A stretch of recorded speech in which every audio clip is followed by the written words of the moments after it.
Omukulembeze Robert Kyagulanyi Ssentamu w'ekibiina kya National Unity Platform wakati mu kubanga ayigibwa gavumenti nga takubikako kya mulubaale bamuwenja ewaka ne mu kibira talabikako avuddeyo n'ata akatambi ku interview gy'akoze ne munnamawulire omu okuva e Bunaayira ng'era alambise ensonga lwaki akyali ku Haidi n'essaawa za kaakati gwe mukwano gwange ali yampuliriza. Jjukira nti bukyanga election ziggwa Robert Kyagulanyi Ssentamu gavumenti gye badde mulowoolesa gy'ali si gy'ali bamuwenjera Buseenene kati bwenjogerera talabikako okuva elections we zaggwa talabikako ekintu ekyeraliikiriza gavumenti ennyo. Ngenda kubanga nkuwa akatambi kayogedde omuli ebyama lwaki yeekwese gwe mukwano gwange ali yampuliriza oli ku Yugi Update Civic osinza obba ng'otuwuliriza mbakulisaayo nkyayo olwaleero mukulike obwakedde mikwano gyange mmwe abali eyo oli ku Yugi Update CV saagala kubanga nkulisayo kankuwa akatambi n'oluvannyuma nja kuba mbagayizagayizaamu ebitonotono. For talking to me. So my name is Stella Onekon. I'm from DW. Am I speaking to Robert Kyagulanyi? That's right. Okay. How are you? What is your situation at the moment? Well, I am in hiding following a raid at my house by the military, commanded by the Chief of Defense Forces, Muhoozi Kainerugaba, who happens to be Museveni's son, the guy that I ran against in last week's election, and strongly believe we beat him.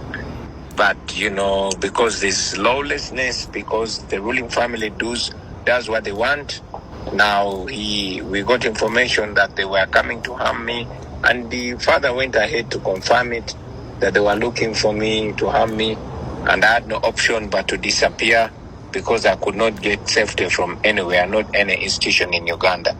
And have you heard from your family? How's your family doing?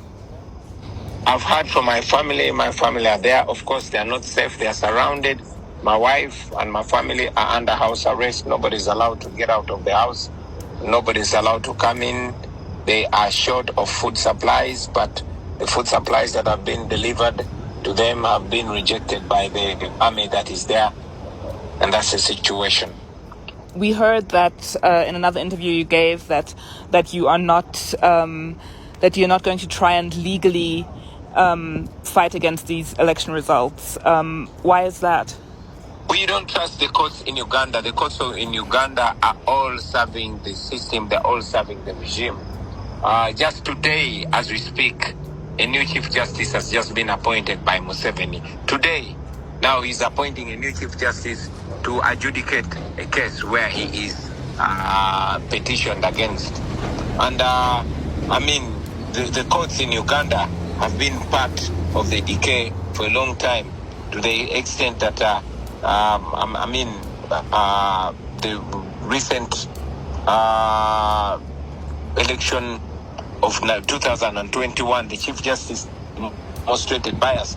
But also, even a few times when the courts in Uganda have ordered for reforms, electoral reforms, the military regime has always flatly rejected them.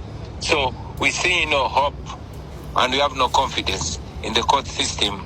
Our confidence is in the people of Uganda, and we've called upon the people of Uganda to defy the regime, to practice all manner of protests, including civil disobedience, for as long as it's non-violent and it's legal. I know you can probably not reveal any of your plans because it might not be safe for you. Well, but we made it very clear throughout our campaigns that we are handing over responsibility to every Ugandan. When I was campaigning, I told the people of Uganda not to hold my placard or my portrait, but to hold the national flag, so that each one of us has an equal responsibility in the liberation of this country. Okay, so it's basically up to the people of Uganda, but right now, from what we were also there covering elections, and from what we've seen, there's quite heavy security everywhere. So it is also a lot to ask from people of Uganda, right? To go out and hold the flag. Absolutely. It is so much in Uganda to ask a Ugandan to hold the national flag proudly. That should be shocking to the free world, it should be shocking to see that it is dangerous for a citizen of Uganda to hold a national flag. You've seen the military and police arresting people and beating them up for having a national flag. Unfortunately, the situation where we are calls for so much. We have to give so much. And I mean, your personal situation, you are in hiding. Do you plan to stay in hiding indefinitely, or? No. I'm not going to stay in hiding. I'll come out when I decide. I stayed in hiding because if I stayed at my place, I would not be able to do this interview. The internet at my house is jammed and the network is cut off. My wife can only make maybe up to a few calls a day, painstakingly. So I'm out of my home in order to be able to speak to the world and to give guidance where I can give guidance, and also to defy the illegal house arrest, to show the regime in Uganda that I can beat them at their game and run away from them, even when they deploy hundreds of military and police officers around my home. But also to show Museveni's son that I am not under his orders. He cannot order me to show up in 2 days, and I will. No, I've not surrendered myself to him, and I will not. Yes, mbakulisizaayo nnyo mu katambi. Ndowooza buli kimu okiwulidde. Ngenda kubanga nkumenyaamenyeramu ensonga lwaki Robert Kyagulanyi Ssentamu akyali mu kwekweka. Alina ensonga z'akoonyeeko ez'amakulu z'otunuulira. Munnamawulire wamubuulizza nti embeera eri etya. N'amuddamu n'amugamba embeera simbi. Ate famire yo naga famire yange tinabeerako bulungi wadde n'akamu. Naye njagala nnondeeyo nokoleyo ensonga ezimu z'akoonyeeko ez'ensonga. Munnamawulire amubuuzizza mu interview gye wasembyeyo okukola, wagambye nti togenda kukuba Mwami Yoweri Kaguta Museveni mu kkooti, ate ng'ogamba wabbiddwa akalulu. N'amugamba yes bwe kiri, sigenda mukuba mu kkooti b'amateeka olw'ensonga omwaka gwa 2021 we najjira okwesimbawo ku ntebe y'obukulembeze, Mwami Yoweri Kaguta Museveni namuwangula era namukuba mu kkooti. Naye bw'oba ojjukirako emabega tewali kyawukanako ne ku guno omulundi. Kugaa guli omulundi mwaka gwa 2020 yali amaze okulonda Chief Justice Simon Owiny Dollo era ng'alina bye yeeteekerateekera. Era walaba ng'omusango gwe twateekayo empapula twamala ntuwithdrawinga nga tewali mulamwa. N'agamba ne ku guno omulundi gwokka judiciary bwe tuba nga tufollowinga bulungi nnyo ebya Uganda gye buvuddeko emabega, Mwami Yoweri Kaguta Museveni yaakava okulangirira Chief Justice omuggya ng'Owiny Dollo amaze okulekulira, yaakavamu appointinga nti ye Chief Justice omuggya era nga yeeteekerateekera kulayira. Kati y'oyo omu gwe tulina otwalira omusango gwaffe ate agutuulemu aguwoze, gulaba awo tulina w'amazima. Namugamba nti no judiciary za Uganda ne ministries tezikyali fair, temuli justice era tuba tukootakoota mu gaalumonde. N'agamba Mwami Yoweri Kaguta Museveni ensonga sigenda zitwala mu kkooti, nsuteri bannayuganda bo beesalirewo nga bo.